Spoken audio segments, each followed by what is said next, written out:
Well, we're studying the book of 2 Chronicles, and this session is going to address chapters 24 through 28. In 1st and 2nd Chronicles, of course, 1st Chronicles had the genealogies all the way from Adam to the end of the exile. 1st Chronicles, first 9 chapters. Then the rest of 1st Chronicles was all about the reign of David. In 2nd Chronicles, we had the first 9 chapters about the reign of Solomon. And then we had the Civil War and the Davidic Dynasty. The books of 1st and 2nd Kings, Samuel and Kings, focus on the history, the political history. 1st and 2nd Chronicles will focus on the religious history of the southern kingdom. That is the primary focus, because the real subject here is the Davidic Dynasty. And if you remember our timeline from learning the Bible in 24 hours, we obviously had from Samuel through that Saul, David, Solomon, and then the split, then the Civil War between the southern kingdom, Judah, northern kingdom, Israel. And 1st and 2nd Kings, of course, focuses on that political history, but Chronicles, 1st Chronicles is roughly comparable to 2nd Samuel, focusing on David. 2nd Chronicles taking it from Solomon on. And of course, we are well into the period of 2nd Chronicles. I know this would be hard to read. We don't have to read all the detailed names, but a lot of confusion may have occurred with some of the names because as we look at Judah, the southern kingdom, and Israel, their kings went from bad to worse. In Judah, they had a few good ones, about 5 really outstanding ones. But from 931 to about 721, the northern kingdom will cease to exist. And the southern kingdom will go into captivity, but with a commitment by God that after 70 years they'd return, not because they deserve it, but because of his commitment to David. But one reason I wanted to portray all of this is not to confuse.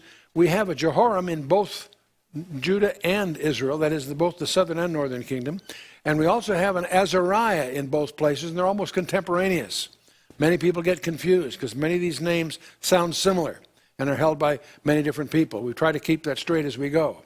Now, we're going to encounter, before this evening's over, a daughter of one of the really bad guys in the northern kingdom, a guy by the name of Ahab, who married Jezebel. And they have a daughter by the name of Athaliah.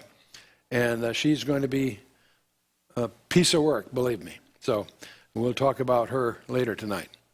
But going through the Davidic dynasty itself that we've been focusing on, they had 5 good guys.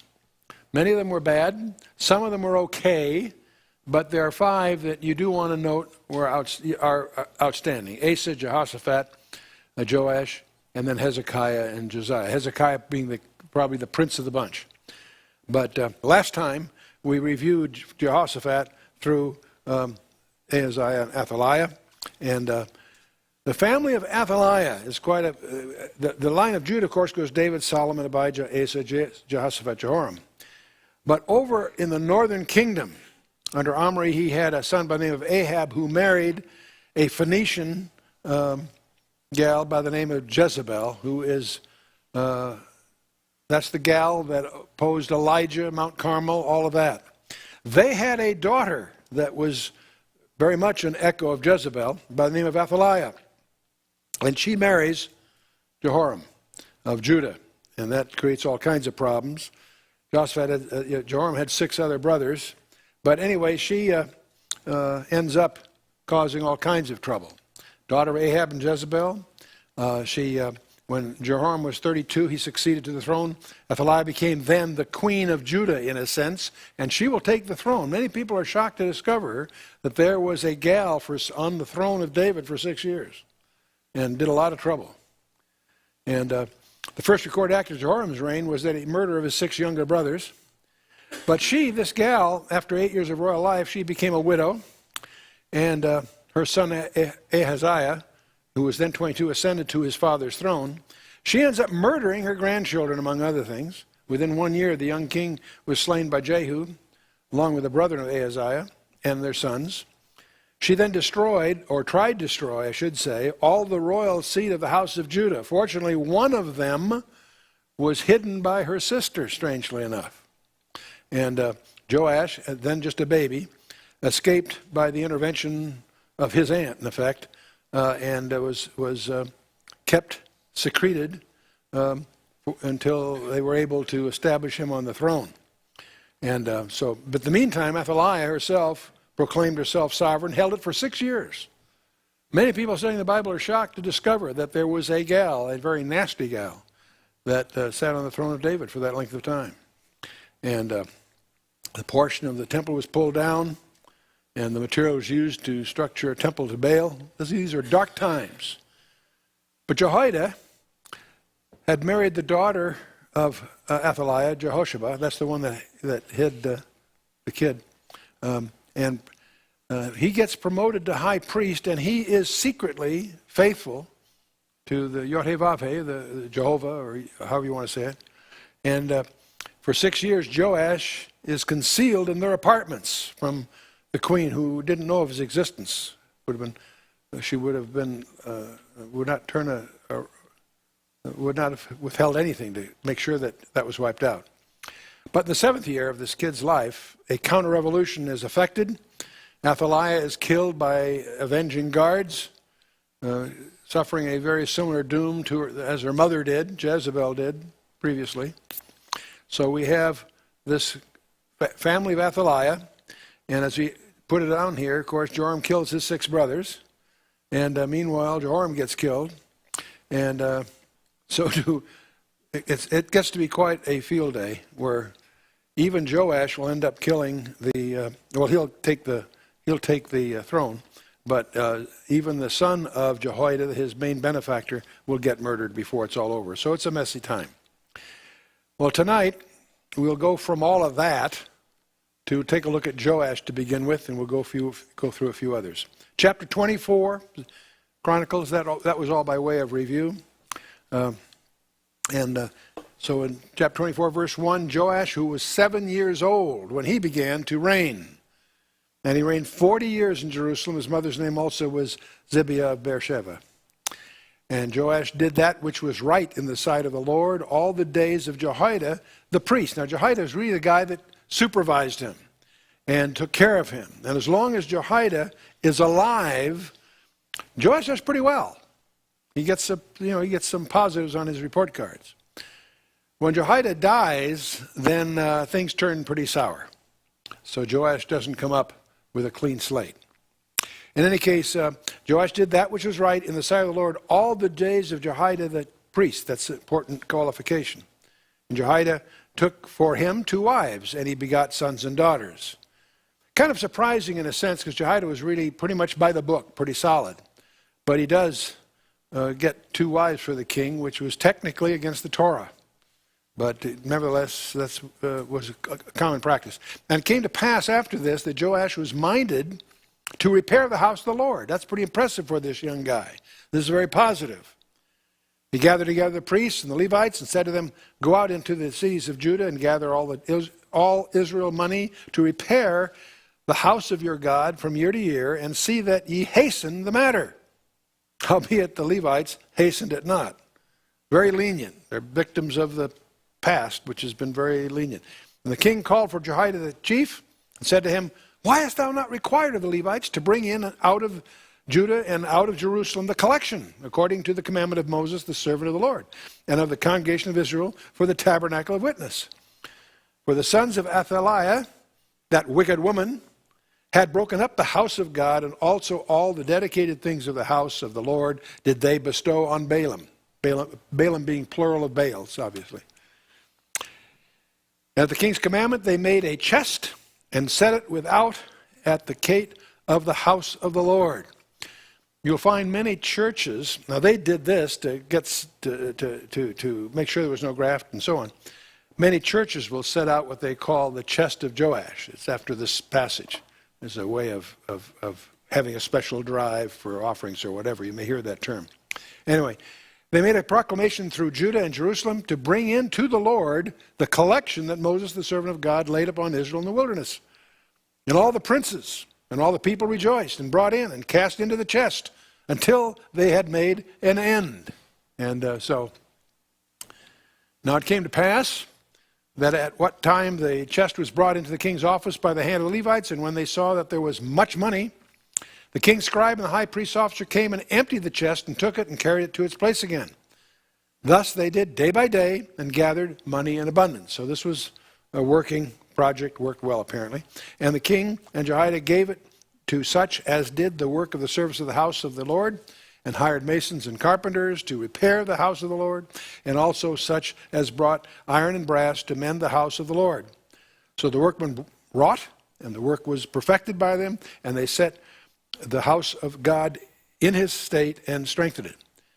So obviously during the previous reigns, they had the places pretty much destroyed, neglected, the practices abandoned. So he's instituting a revival and getting these repairs made, raising the funds.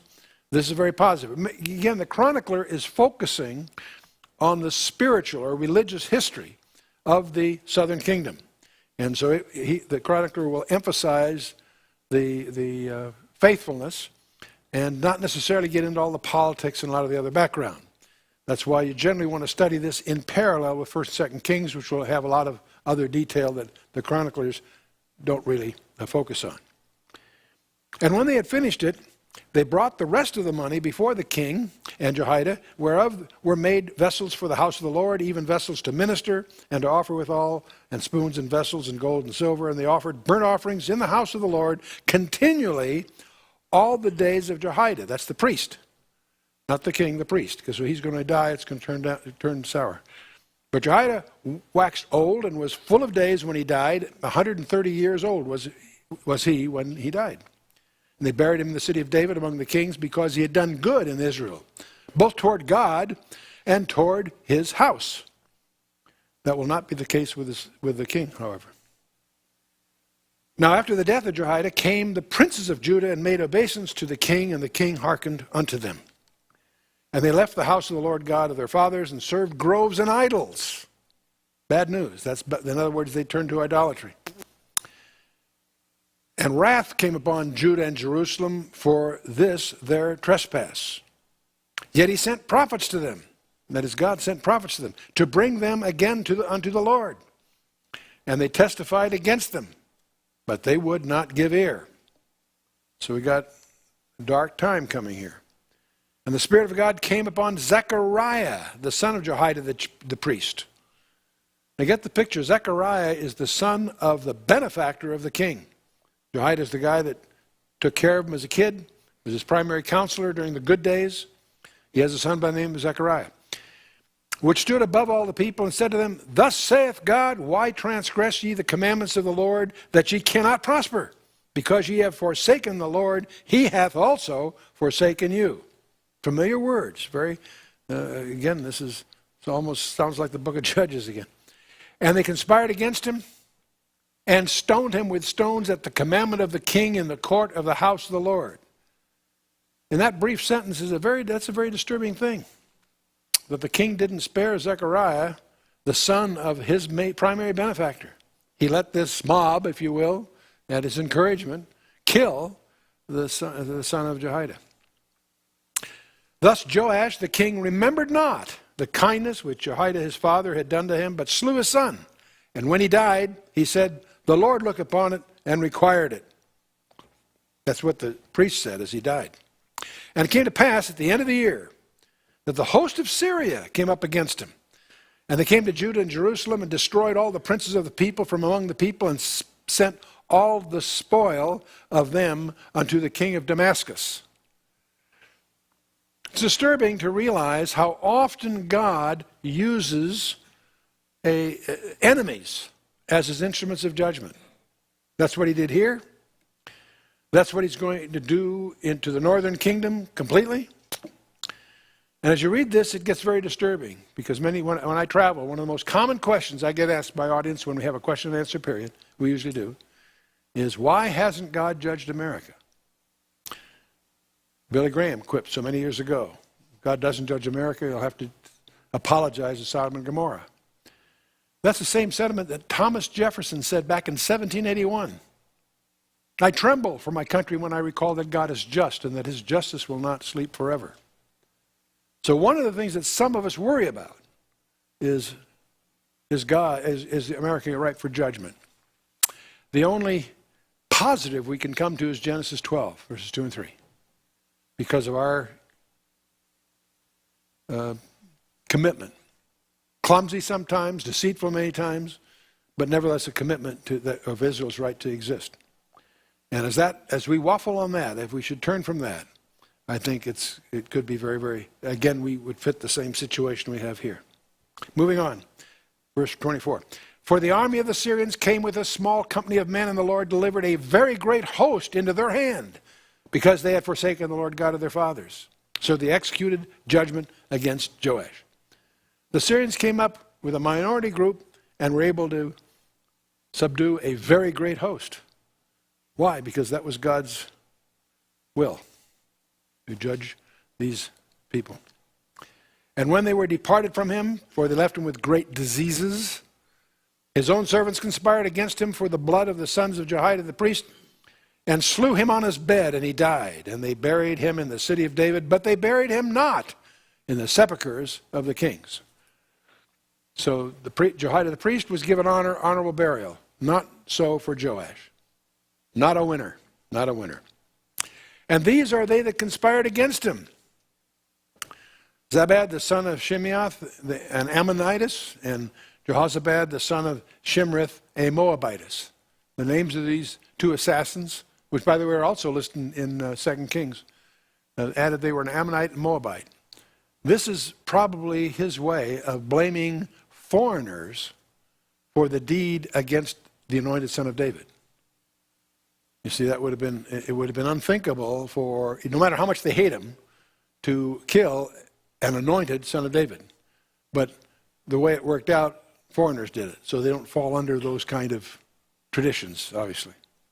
Anyway, now concerning his sons and the greatness of the burdens laid upon him, and the repairing of the house of God, behold, they are written in the story of the book of the Kings, and Amaziah his son reigned in his stead.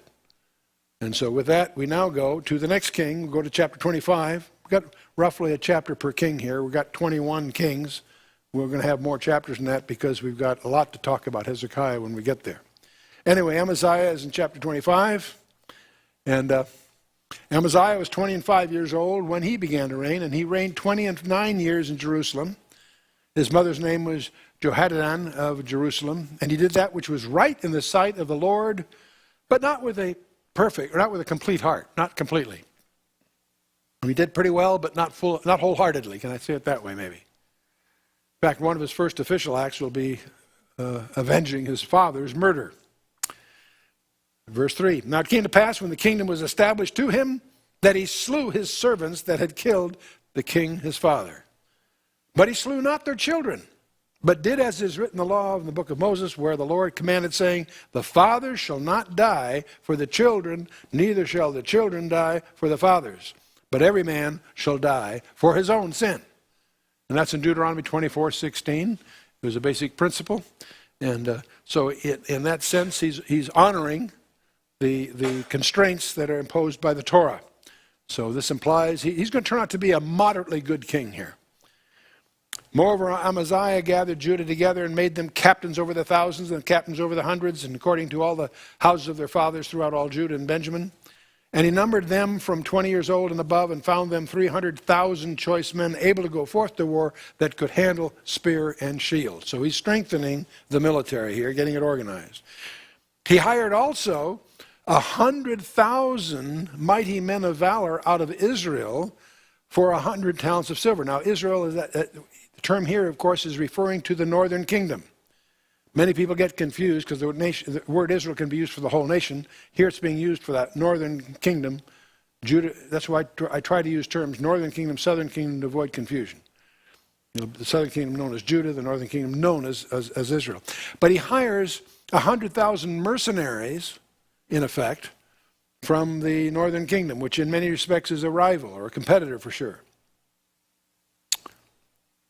In verse 7, but there came a man of God to him, saying, O king, let not the army of Israel go with thee, for the Lord is not with Israel, to wit, with all the children of Ephraim. Ephraim is the dominant factor in the northern kingdom. And the prophets are See, Amaziah's got a strong interest in military affairs because he's raised 300,000 men, hired an additional 100,000 mercenaries.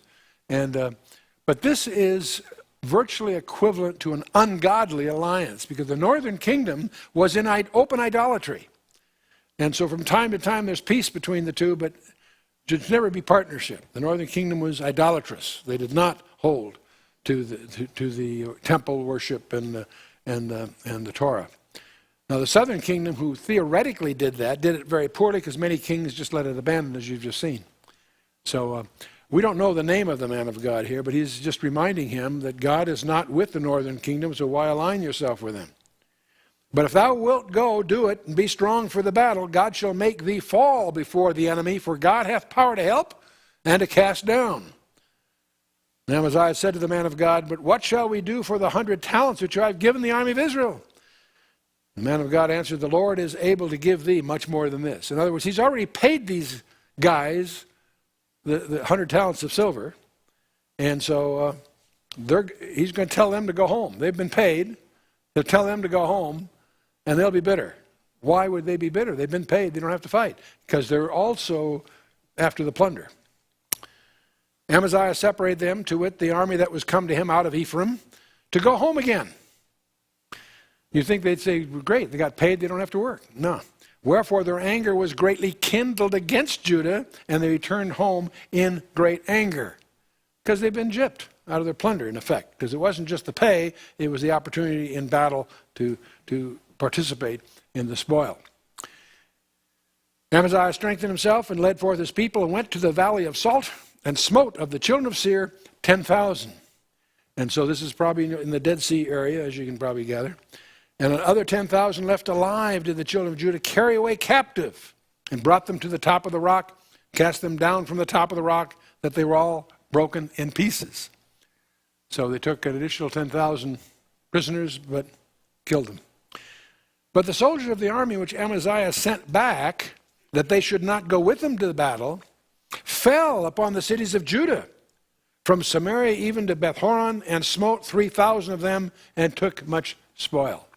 So the frustrated Israeli troops that had been not allowed to participate in central Israel, they killed 3,000 people and took a lot of spoil. And now it came to pass after that Amaziah was come from the slaughter of the Edomites, that he brought the gods of the children of Seir and set them up to be his gods, and bowed down himself before them and burned incense to them. This is astonishing. It shows you how fickle the human heart is. Here, God gives him the victory. He didn't need this extra army that he purchased. God gave him the victory anyway. And he comes back and honors the gods of the Edomites. It's bewildering. Wherefore the anger of the Lord was kindled against Amaziah. Can you imagine?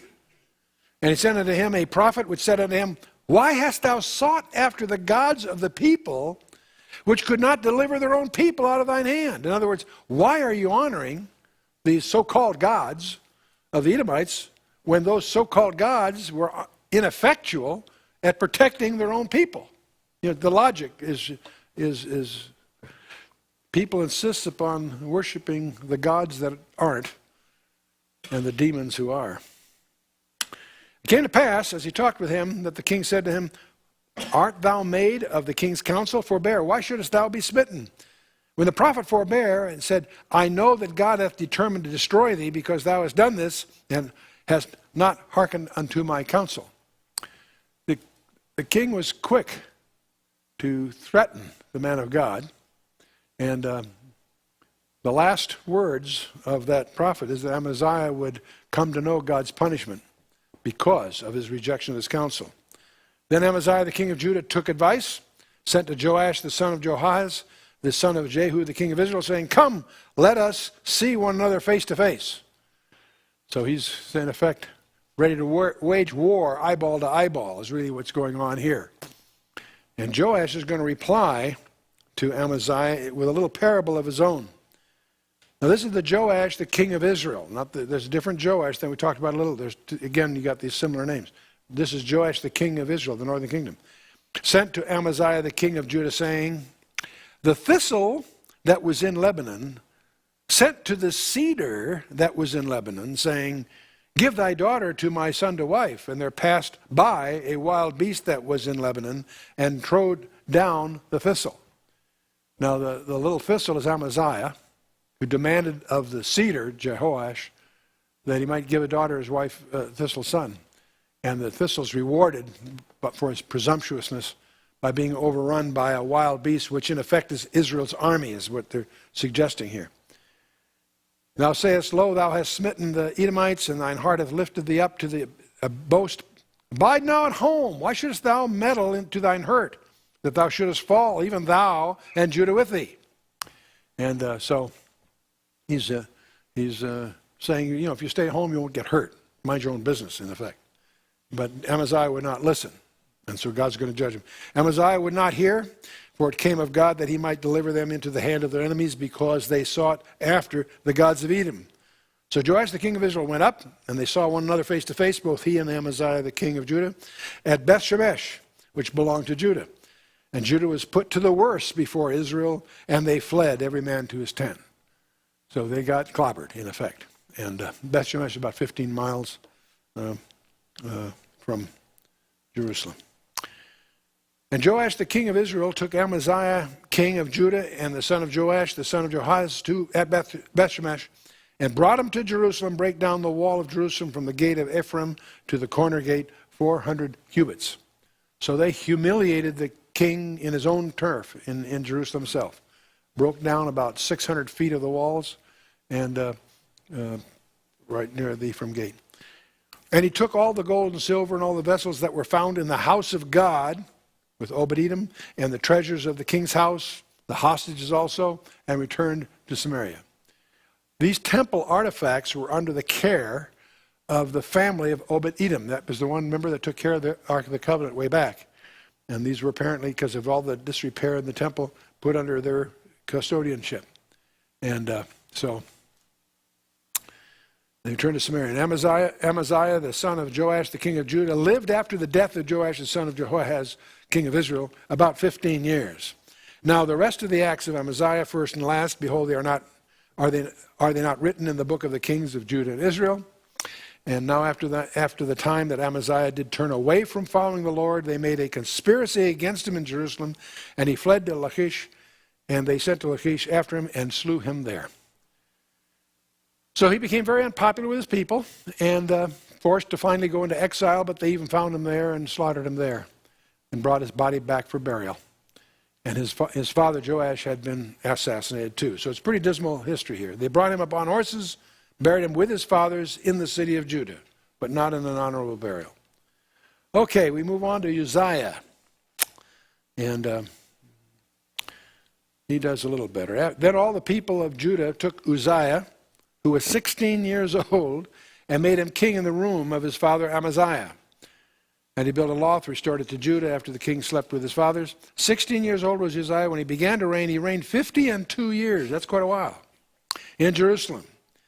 His mother's name was also Jechaliah of Jerusalem. And he did that which was right in the sight of the Lord, according to all that his father Amaziah did. And he sought God in the days of Zechariah, who had understanding in the visions of God. As long as he sought the Lord, God made him prosper. He went forth and warred against the Philistines, broke down the wall of Gath, the wall of Jabneh, and the wall of Ashdod, and built cities about Ashdod and among the Philistines. God helped him against the Philistines and against the Arabians that dwelt in Gerbal and Mahunims. And the Ammonites gave gifts to Uzziah, and his name spread abroad even to the entering in of Egypt, and he strengthened himself exceedingly. Moreover, Uzziah built towers in Jerusalem at the corner gate, at the valley gate, and at the turning of the wall, and fortified them. So he strengthened himself. He's doing well. He's doing well. And he built towers in the desert, digged many wells, had much cattle, both in the low country and in the plains, husbandmen also, and vine dressers in the mountains and in Carmel, for he loved husbandry. So Uzziah was really a rancher, a farmer at heart, but he's doing well as a king. He's honoring God, and because he's honoring God, God is prospering him, and he's strengthening the land. Moreover, Uzziah had a host of fighting men that went out to war by bands according to the number of their account by the hand of Jael the scribe and Messiah the ruler, under the hand of Hananiah, one of the king's captains. The whole number of the chief of the fathers of the mighty men of valor were 2,600. Those are the leaders. And under their hand was an army, 300,000 and 7,500 that made war with mighty power to help the king against the enemy. So this is well-trained divisions, very substantial. And Uzziah prepared for them throughout all the host shields and spears and helmets and harbegians and bows and slings to cast stones. Harbegians is apparently a term for, most people understand it to be body armor. There's a couple other possibilities, but that's seems the most consistent consensus. Shirion is the Hebrew, and the most common translation is for body armor. And he made in Jerusalem engines. We're speaking of war engines here. Invented by cunning men to be on the towers and upon the bulwarks to shoot arrows. Visualize those as a giant crossbow. And great stones, catapults, withal. And his name spread far abroad, for he was marvelously helped till he was strong. So this guy's doing pretty well. He's got the place strong. He's fortified the place. He's got agricultural prosperity. And he also apparently is very innovative. He's got some advances in military hardware. What do you think is going to happen to him? What's likely to be the chink in his armor? Anyone want to guess? I heard it. Right on. Who said it? Pride. Good for you. Exactly. Boy, we all need to realize that there's two times we're vulnerable, when we're really weak and also when we're really strong. And but when he was strong, guess what? His heart was lifted up to his destruction. And one of the things he did, and evidence of his pride, is carried there in verse 16. For he transgressed against the Lord his God and went into the temple of the Lord to burn incense upon the altar of incense. You say, well, what's wrong with that? That's just a religious practice? No. From the beginning in the Torah, it separates the royal line, which is the line of Judah, from the Levitical line. And they're not to cross. The priests were not to be kings, the kings were not to be priests. There are some exceptions to that. One of them is a guy by the name of Melchizedek in Genesis 14. And he would disappear in obscurity if it wasn't for Psalm 110 and Hebrews chapters 5 and 6, where it's emphasized that Jesus Christ is a priest and a king after the order of Melchizedek, in the sense that he combines both together, a king and a priest in one. He's unique in that regard. There are only three people like that in the Scripture. Jesus Christ, Melchizedek, and who else? Us. Kings and priests. Remember that John points that out in Revelation 1. Peter points that out in his letters. Also, he points out that it's emphasized in chapters 4 and 5 of Revelation. It makes a big thing. I've mentioned it in passing, so you're just sensitive to it. In any case, though, here, Uzziah, as part of his ego trip, chose to ignore that proscription and went and burned incense upon the altar of incense. And that is not a good idea. Azariah the priest went in after him, and with him 80, that's 80 priests of the Lord that were valiant men.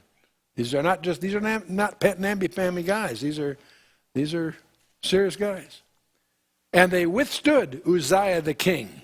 And it was appropriate that they do, of course. They withstood the king and said unto him, It appertaineth not unto thee, Uzziah, to burn incense unto the Lord, but to the priests of the sons of Aaron that are consecrated to burn incense. Go out of the sanctuary, for thou hast trespassed. Neither shall it be for thine honor from the Lord God. Okay? Now, how do you think God is going to keep him out of the temple from now on? He immediately becomes a leper. When Uzziah was wroth and had a censer in his hand to burn incense, and while he was wroth with the priest, leprosy even rose up in his forehead before the priests in the house of the Lord from beside the incense altar. Well, that's one way to keep him out of the temple, because if you're a leper, you cannot enter the temple.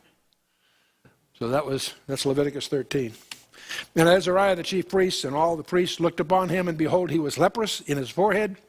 And they thrust him out from thence, yea, himself hasted also to go out, because the Lord had smitten him. And Uzziah the king was a leper unto the day of his death, and dwelt in a separate house in other words, being a leper, for he was cut off from the house of the Lord. And Jotham his son was over the king's house, judging the people of the land. Now many people who fool around they try to reconcile the kings fail to recognize that Jotham co-reigned with him for quite a few years, as we'll see here in a minute. So Jotham his son was over the king's house, judging the people of the land. So he's sort of stepping in like a co-regent here. Now the rest of the acts of Uzziah, first and last, did Isaiah the prophet, the son of Amos, write. And so Uzziah slept with his fathers, and they buried him with his fathers in the field of the burial which belonged to the kings, for they said, he is a leper. And Jotham his son reigned in his stead. So here's a guy that was doing pretty well. All in all, you would label him a good king. But he let his pride get in the way and tarnish, if you will, his record. Let's take a look at his son. There's a chapter on him, but it's a short one. Jotham was 25 years old when he began to reign, and he reigned 16 years in Jerusalem, because there's a co-regency involved. His mother's name also was Jerusha, the daughter of Zadok. And he did that which was right in the sight of the Lord, according to all that his father Uzziah did, howbeit he entered not into the temple of the Lord, and the people did yet corruptly. So he did pretty well, but the people still are under too much leniency here. They're not doing what they should be doing. He built the high gate of the house of the Lord, and on the wall of Ophel he built much. Moreover, he built the cities in the mountains of Judah, and the forests he built castles and towers. He fought also with the king of the Ammonites and prevailed against them, and children of Ammon gave him the same year 100 talents of silver and 10,000 measures of wheat and 10,000 barley. So much did the children of Ammon pay to him both the second year and the third.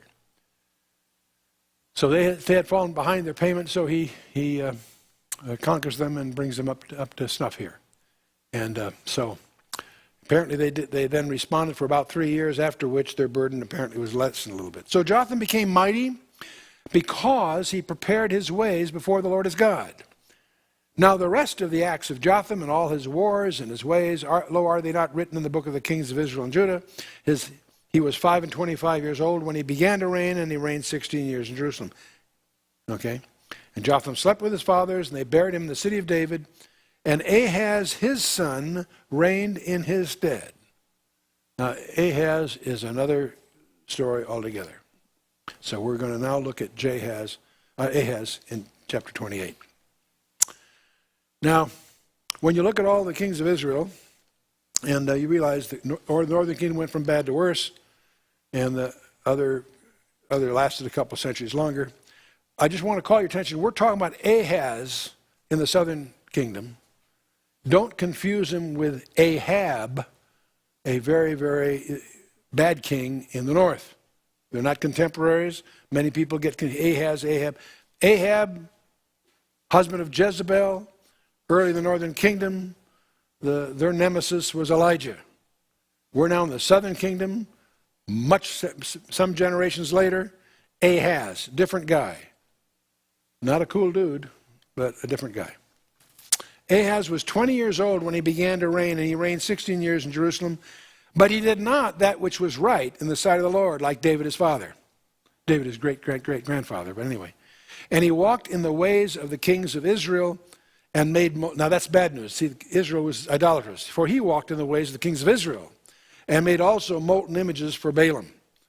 And so it's... now there's... If you're starting to reconcile these things, he co-reigned about 4 years with Jotham, and then alone for 16 years. And so he was an evil king. Ahaz is in the south, an evil king, following the pattern of the northern kingdom, which were wicked. And we're about now, the northern kingdom was on the verge of falling to Assyria. They're almost over. The northern kingdom is about to cease to exist. But moving on. Moreover, he burnt incense in the valley of Hinnom. And boy, where to start on this one. Anyway, valley of Hinnom. And burnt his children in the fire. He burnt his own children, offered them to Moloch and all of this. after the abominations of the heathen whom the Lord did cast out before the children of Israel. He sacrificed also and burnt incense in the high places and on the hills and under every green tree. It's hard to grasp the insanity of paganism. It's hard for us to imagine people making those kinds of commitments. We can visualize people not taking the living God seriously and indulging in side nonsense of some kinds, but somehow the commitment to this kind of stuff is astonishing. And we're having trouble in our old culture today trying to understand Islam. Most people have no grasp of how virulent that commitment to insanity is. And it's something beyond our imagining. But here he is sacrificing not other people's children, his own children, into Moloch. They'd heat this bronze idol till it was red glowing and then put the children in the arms of it. The Valley of Hinnom. This was associated with the Ammonite god Molech and vehemently condemned in the law in Leviticus 18 and 20 and Deuteronomy 12 and elsewhere. It was practiced primarily in the valley that's south of Jerusalem. Jerusalem was on a ridge in those days. It's not gone more than that. But the Kidron Valley was to the east and the Tyropian Valley was to the west. There was a valley along the south called the Hinnom Valley, and just south and west. And the word Geh means valley. The valley of Hinnom is Gehinnom, and because there was this continual burning for two reasons. This is where they did all the burning sacrifice of the children. It was also the city dump and was constantly burning with trash. So the Gehinnom, the valley of Hinnom, becomes idiomatically a label of hell. In fact, I shouldn't say hell because you might think I'm talking about Hades. No, the lake that burneth with fire and brimstone. Make a distinction between Sheol, which is the Hebrew, and Hades, which is the Greek, which represents the abode of the dead, both good and bad.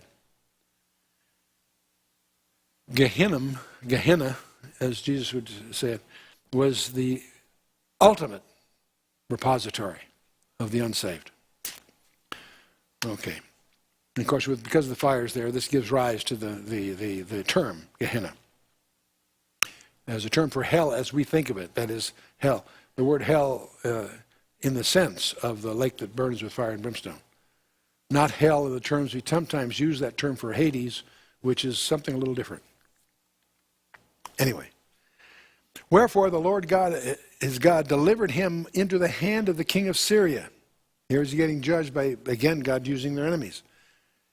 Delivered him in the hands of the king of Syria, and they smote him and carried away great multitude of them captives and brought them to Damascus, and he was also delivered into the hand of the king of Israel, that's the northern rival, who smote him with great slaughter.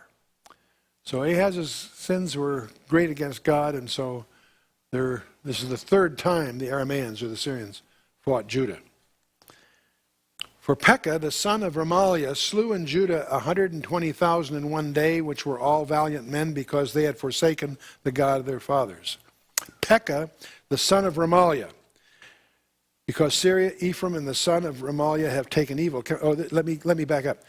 I've just shifted. I'm reading from Isaiah. I want to show you something about Remaliah that's in the book of Isaiah. This same allusion is in Isaiah chapter 7, verse 5 and 6. Where Isaiah says, because Syria, Ephraim, and son of Remaliah have taken evil counsel against thee, saying, let us go up against Judah and vex it, and let us make a breach therein for us, and set a king in the midst of it, even the son of Tabeel. You say, okay, that's pretty interesting. Let's assume you're a very zealous student. Who is Tabeel? Find Tabeel in the Bible. You won't, because it's encrypted. Okay? It turns out, I'm quoting from Isaiah here, the word Tabeel is encrypted. This is an encryption in Isaiah 7 that's well known to students of cryptography. We encounter the scheming of Rezin, the king of Syria, and Pekah, the son of Remaliah, the king of Israel. They're confederating against Ahaz, the king of Judah. You get the picture? Northern kingdom and Syria, they're conspiring against Ahaz and Judah. In verse 6 of Isaiah, it says, the plan is to establish the son of Tabeel as king. Who is he? The Midrash, the Hebrew commentary, notes that Tabeel is the name Remaliah encrypted using the method of Albam. What on earth is Albam? If you take the Hebrew alphabet and you lay it out and take the second half of it and put it under the first half, you now have letter pairs that you can match up. And if I take the first letter, I substitute the lambda. If I take the bet, the second letter, I take the mem, and so forth. By pronouncing A-L-B-M, Albam is the name given to this form of encryption. How does it work? Well, if I take Isaiah 7:6, the word is Tabeel, so I take the mem, I substitute the matching one. In each case, I substitute the matching letter and take the matching one again. This time it works the other way. And the word Tabeel by Albam transpositions is the word Remaliah. No big deal to someone that's a student of cryptography. It's provocative that there's an encryption in the Bible. And this is taught, if you take a course at the CIA in cryptography, this will be mentioned as one of the historical uses of simple transpositions. There's another form, this is one form, there's another form called Atbash. That's where you take the Hebrew alphabet, you take the second half and put it under the other one backwards, okay? And so, by pronouncing this, it's A-T-B-S, Atbash is an attempt to pronounce the first four letters. In Jeremiah 25 and 26, we have Shishak, which actually turns out to be the encryption of the word Babel or Babylon. And Jeremiah 50:51, the same method is also used where heart of my enemy really turns out to be the Chaldeans. No big deal, no profound insights here. To someone that's a student of cryptography, it's just a curiosity of ancient historical use of encryption. To someone who recognizes that the book we're dealing with has supernatural origins, these take on another thing, what a rabbi would call a remez, a hint of something deeper. And this leads into a whole study of secret writing tucked within the biblical text, which is beyond our scope here, but I just wanted to mention that this Pekah Remaliah thing, be aware of. Let's get back to 2 Chronicles 28. And Zikri, the mighty man of Ephraim, slew Messiah, the king's son, and Zikram, the governor of the house, and Elkanah, that was next to the king. And the children of Israel carried away, captive of their brethren, 200,000 women. Wow. 200,000 women, sons, and daughters, and took also away much spoil from them, and brought the spoil to Samaria. So this included a lot of casualties for Ahaz in his own court. And so the northern kingdom took 200,000 from Judah up to their capital, Samaria being the capital of the northern kingdom. But a prophet of the Lord was there, whose name was Obed. This is really interesting.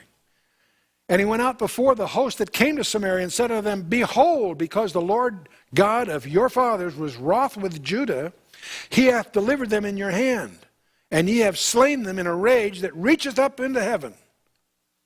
And now ye purpose to keep under the children of Judah and Jerusalem for bondmen and bondwomen unto you? But are there not with you, even with you, sins against the Lord your God? Now hear me therefore, and deliver the captives again, which ye have taken captive of your brethren, for the fierce wrath of the Lord is upon you. Then certain of the heads of the children of Ephraim, Azariah the son of Johanan, Berechiah the son of Meshillemoth, and Jezekiah the son of Shallum, and Amasa the son of Hadlai, stood up against them that came from the war. They're trying to stay. Don't take prisoners from Samaria. He said unto them, Ye shall not bring in the captives hither, for as we have offended against the Lord already, ye intend to add more to our sins and to our trespass, for our trespass is great, and there is fierce wrath against Israel. So the armed men left the captives and the spoil before the princes and all the congregation. And And the men which were expressed by name rose up and took the captives, and with the spoil clothed all that were naked among them, and arrayed them, and shod them, and gave them to eat and to drink, and anointed them, and carried all the feeble of them upon their asses, and brought them to Jericho, the city of palm trees, to their brethren, and then they returned to Samaria. So the leaders gave the prisoners food and clothing, led them to Jericho, where they could be repatriated back to their own country. What's bizarre about this, what's ironic about this, is Israel, the northern kingdom, listened to the Lord, whereas the southern kingdom didn't. You see the inversion? It's very strange, but one, of course, that God honors. At that time did King Ahaz send to the kings of Assyria to help him? You see, he won't quit. Now he's trying to make an alliance with the kings of Assyria.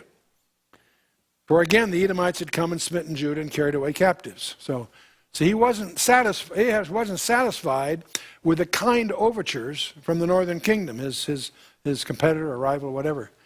So he's negotiating with Assyria. Tiglath-Pileser was the king at that time, and so Isaiah, the prophet, had tried to keep Ahaz from returning to doing any of this, but he wouldn't listen. Philistines also had invaded the cities of the low country in the south of Judah and taken Beth-Shemesh and Ajalon and Gederoth and Shoko and the villages thereof, and Timnath, the villages thereof, and Gizmo, and also in the villages thereof, and they dwelt there. For the Lord had brought Judah low because of Ahaz, the king of Israel. For he had made Judah naked and transgressed sore against the Lord. And Tiglath-Pileser, the king of Assyria, came unto him and distressed him, but strengthened him not.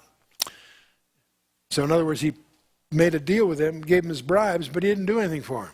He wouldn't help him. For Ahaz took away a portion out of the house of the Lord and out of the house of the king and the princes, and gave it unto the king of Assyria, but he helped him not. He accepted his bribes, but why should he help him? He's weaker than he is, so he doesn't sweat it. The Bible tells us not to put trust in man, doesn't it? In the time of his distress, did he trespass yet more against the Lord? This is that King Ahaz. You feel the chronicler just emphasize. For he sacrificed unto the gods of Damascus, which smote him, and he said, because of the gods of the kings of Syria help them, therefore will I sacrifice to them, that they may help me. But they were all the ruin of him and of all Israel. And Ahaz gathered together the vessels of the house of God, cut in pieces the vessels of the house of God, shut up the doors of the house of the Lord, made him altars in every corner of Jerusalem, and every several city of Judah he made high places to burn incense unto other gods, and provoked to anger the Lord God of his fathers. You know, it's astonishing to compare the behavior of, using Ahaz as an example, with the commitment of Solomon when he dedicated the temple. But God says, as long as you do what I tell you, you're going to win, and I'll be with you. You don't do that, you're going to get clobbered. And the whole history is the repeat same thing. Now the rest of his acts and of all of his ways, first and last, behold, they are written in the book of the kings of Judah and Israel. And Ahaz slept with his fathers, and they buried him in the city, even in Jerusalem, but they brought him not into the sepulchres of the kings of Israel. And Hezekiah, his son, reigned in his stead. And boy, that's the good news here. So we're going to go from Ahaz to Hezekiah, and we're not going to have one chapter. We'll spend 29, 30, 31, 32, 4 chapters on Hezekiah in the next session. He will turn out to be not only a good king, he'll be one of Judah's greatest kings. So the assignments for next time would be to read 2 Chronicles 29 through 32, Isaiah 36 through 39. Isaiah has these interesting 4 chapters. The first portion of Isaiah deals with the judgments and things. The last part of Isaiah is messianic. There's a little 4-chapter historical insert in Isaiah 36 through 39 covers all this, which is also covered in 2 Kings 18 through 20. All that covers Hezekiah. A lot of colorful, interesting things occur in Hezekiah, and we'll take that up in our next session.